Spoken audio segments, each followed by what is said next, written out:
Your honour, हवलदार लोखंडे सिर्फ एक हवलदार ही नहीं, एक बेहतरीन मिमिक्री आर्टिस्ट भी है। अक्सर पुलिस फंक्शन में यह मिमिक्री आइटम पेश करते रहता है। अलग अलग किस्म की आवाजें निकालने में यह माहिर है। हवलदार लोखंडे, भारती देवी नाम की एक पत्रकार आए दिन तुम्हारे खिलाफ अखबार में कुछ ना कुछ छापती रहती है। अब तुमको उसे जान से मार देने की धमकी देनी है। याद रहे, आवाज अलग अलग अंदाज में और अलग अलग किस्म की होनी चाहिए। माइक साहब, ये तो कोई बात नहीं हुई। बिगर मैं क्या बोलूं? भारती डार्लिंग, अगर तुमने हमारे बारे में अखबार में जरा सा भी लिखने की कोशिश की तो हम तुम्हें भारत में रहने के वादे कर देंगे। और हाँ, यहाँ से मीलों दूर बलूचिस्तान ले जाएंगे, जहाँ तुम्हें एक भी भारतीय नजर नहीं आएगा, समझे? ए छोकरी, बहुत नाज है तुझे अपनी कलम पर। मैं तुम्हारे सारे खानदान को तुम्हारे प्रेस में डालकर आग लगाकर भस्म कर दूंगा। तब मेरे दिल से आवाज निकलेगी, मोगैम्बो खुश हुआ।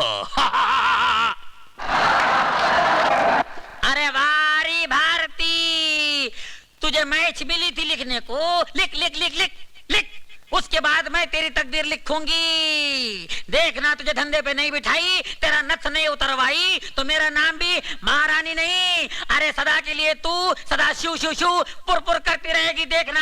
हाँ। बहुत अच्छे लोखंडे, अब तुम जा सकते हो। अच्छा साहब, अच्छा। योर ऑनर, मेरे मुवक्किल ने ना किसी को कोई धमकी दी है और ना ही किसी का खून किया है। कमाल की बात तो यह है योर ऑनर, जिस खून के मुकदमे को लेकर यह अदालत चल रही है, जिस कत्ल को लेकर वकील साहब इस अदालत को गुमराह कर रहे हैं, जिस भारती देवी का खून हुआ है, उस भारती देवी की लाश कहां है? कहां है उस भारती देवी की लाश? नहीं है, भारती देवी की लाश नहीं है योर ऑनर। भारती देवी कोई कीड़ा मकोड़ा नहीं थी जिसे मसल कर फेंक दिया गया हो। योर ऑनर, ना किसी का खून, ना कोई गवाह, ना हथियार, ना सबूत, ना कोई लाश, सिर्फ वक्त की बर्बादी। सिर्फ वक्त की बर्बादी। मेरे मुवक्किल पर झूठा इल्जाम लगाकर उसे खामखा फंसाया गया योर ऑनर।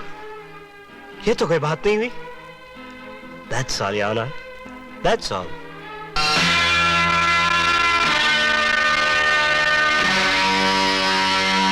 अदालत 2 दिन के लिए मुलतवी की जाती है।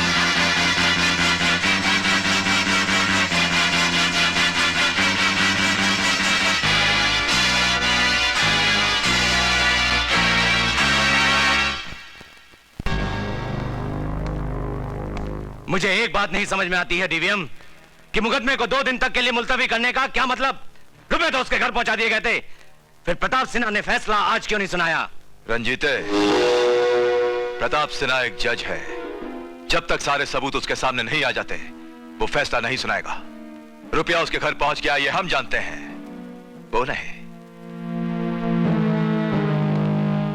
तुम अभी तक प्रताप सिन्हा को समझे नहीं रंजीते, बहुत ऊंची चीज है।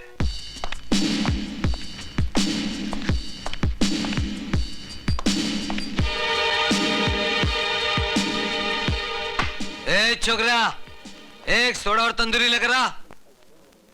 ओ साहब, इधर शराब पीना मना है, अगर आपको पीना है तो बाहर जाओ। अबे 1 क्वार्टर बाहर पीकर आया हूँ, 1 क्वार्टर इधर पीऊंगा।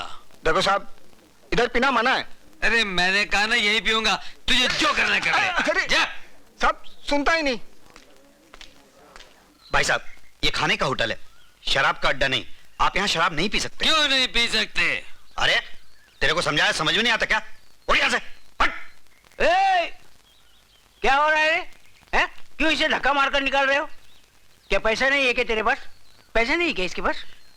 ये यहाँ बैठकर शराब पी रहा है। तो पीने देना। वो बात नहीं है साहब, मेरे पास बहुत अच्छे लोग फैमिली के साथ खाना खाने आते हैं। ये यहाँ बैठकर शराब पियेंगे तो लोग इन्हें शराब पीता देखकर क्या कहेंगे? अरे वो अखबार की रिपोर्टर भारती देवी का खून होते देखकर जब कोई कुछ नहीं बोला तो इसे शराब पीता देखकर कोई क्या बोलेगा? बिल्कुल सच कहा तुमने, बिल्कुल सच। अरे भारती देवी एक देवी थी, देवी। इस बस्ती में जो लाइट जल रही है उसके दम से, इस बस्ती में जो पानी आता है उसकी वजह से। नाइंसाफी के खिलाफ लड़ती थी, आवाज उठाती थी वो। लेकिन आज उसके लिए लड़ने के लिए किसी के पास वक्त नहीं है, तो इसे शराब पीता देखने के लिए किसके पास वक्त है यार? अरे मुझे पूरी कहानी सुनाओ, मैं लड़ूंगा भारती देवी के लिए। क्यों मौत को गले लगाने की बात कर रहे हो? तुम नहीं जानते डीवीएम का भाई जग्गी कितना खतरनाक है? उसने सबके सामने भारती देवी की इज्जत लूट ली और उसका कत्ल करके उसकी लाश को जला डाला। तो फिर सोच लो तुम्हारा क्या अंजाम होगा। नहीं नहीं नहीं, मुझे नहीं यकीन हो रहा है। मालिक आप ही बताइए, ये बोल रहे हो सच है क्या? देखो भाई, इस होटल के सामने जो कुछ भी हुआ मैंने ही नहीं सारे मोहल्ले ने देखा है, ये बात सच है। लेकिन आप लोग मेहरबानी करके जाइए अभी, और आप लोग भी यार लफड़े की बात मेरी होटल में आने के बाद ना करें तो अच्छा है।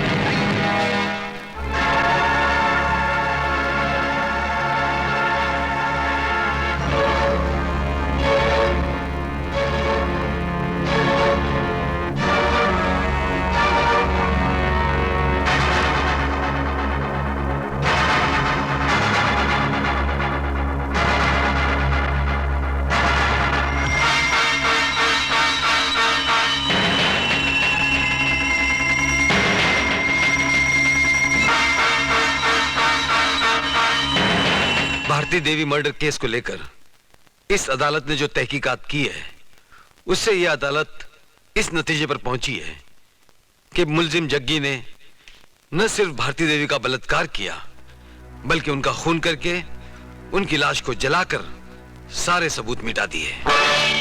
किसी भी सबूत को लेकर गवाहों के अदालत तक न पहुंचने की वजह है मुलजिम जग्गी की दहशत जो लोगों के दिलों में बैठी हुई है।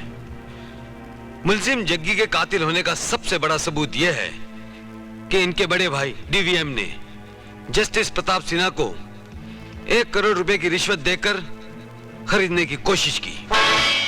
लिहाजा यह अदालत अंडर सेक्शन 120B, सेक्शन 27/4 और दफा 302 के तहत मुलजिम जग्गी को मुजरिम करार देते हुए सजाए मौत का हुक्म सुनाती है।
डीवीएम, मैंने तुमसे कहा था कि मैं तुम्हारे भाई को बरी कर दूंगा, सो कर दिया।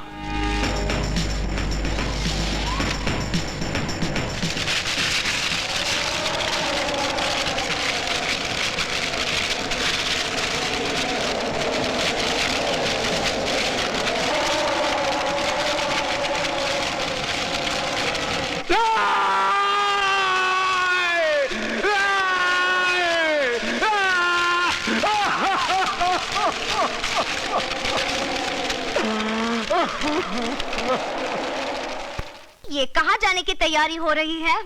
कहीं नहीं, यूं ही। यूं ही? और यूं ही जाने के लिए इतनी सारी तैयारी? अच्छा बताओ, हाँ? ये कोट अच्छा लगेगा या ये कोट अच्छा लगेगा? सभी कोट अच्छे लगेंगे, लेकिन आप जा कहाँ रहे हैं? सुजाता, इस कोट के साथ ये टाई कैसे लगेगी? सभी टाई अच्छी लगेगी, लेकिन जनाब आप कहाँ जा रहे हैं? हाँ? देखो यार, जब एक मर्द शाम को बंठन कर जाए तो समझा करो यार। समझा करो यार। और उस आदमी को ये भी समझना चाहिए कि वो शादीशुदा है और उस आदमी को अपनी बीवी को साथ ले जाना चाहिए। चलो। एक मिनट। हाँ? जहाँ मैं जा रहा हूँ ना, हाँ? वहाँ तुम्हारा कोई काम नहीं। वो सिर्फ मर्दों की पार्टी है। सिर्फ मर्दों की पार्टी? अरे मगर वहाँ कोई तो अपनी बीवी को लाएगा ना। हाँ, कोई नहीं लाएगा। कोई नहीं मतलब वहाँ कोई औरत ही नहीं होगी? होगी। हाँ? सिर्फ एक औरत होगी। सिर्फ एक औरत? प्रताप देखो देखो, बात कुछ हजम नहीं हो रही मुझे। हाँ। अच्छा, जुर्म तो कबूल करना ही पड़ेगा। देखो सुजाता, जो औरत वहाँ आ रही है वो दिन एक मिनट। क्या जस्टिस प्रताप सिन्हा यही रहते हैं? जी कहिए, मैं उनकी बीवी हूँ। आप जरा उनको बुलाइए, मेरे पास उनकी गिरफ्तारी का वारंट है। जस्टिस प्रताप सिन्हा के नाम का वारंट? देखिए मैडम, जज हो या कोई मामूली इंसान, कानून सबके लिए बराबर होता है। क्या बात है सुजाता? इंस्पेक्टर के पास आपके नाम का वारंट है। मेरा कसूर क्या है? आपका कसूर ये है कि आप अदालत में इंसाफ करते हैं और घर में नाइंसाफी करते हैं। कैसी नाइंसाफी? अरे no picnic, no picture, no entertainment at all. आपने कभी ये भी सोचा है आपके घर में आपकी बीवी के साथ एक बहन भी रहती है? करेक्ट? एंटरटेनमेंट के बच्चे, खुद तो दिन रात चोरों चक्कों और मुजरिमों के साथ उलझती रहती है और कसूरवार मुझे ठहराती है। क्या करो भैया, अपना काम ही कुछ ऐसा है कि हंसी मजाक कर करके अपने आप को एंटरटेन करना पड़ता है। कल रात कहाँ थी? एज यूजुअल, किसी केस के सिलसिले में पुलिस स्टेशन रुकना पड़ा। तुम जाकर आराम करो, मेरे कोर्ट जाने का वक्त हो गया। Okay, bye. Good day. अरे भाभी, तुम नहीं जा रही हो? नहीं, मेरे कुछ क्लाइंट्स आने वाले हैं, मैं उनका इंतजार कर रही हूँ। Good day to you too. Bye bye.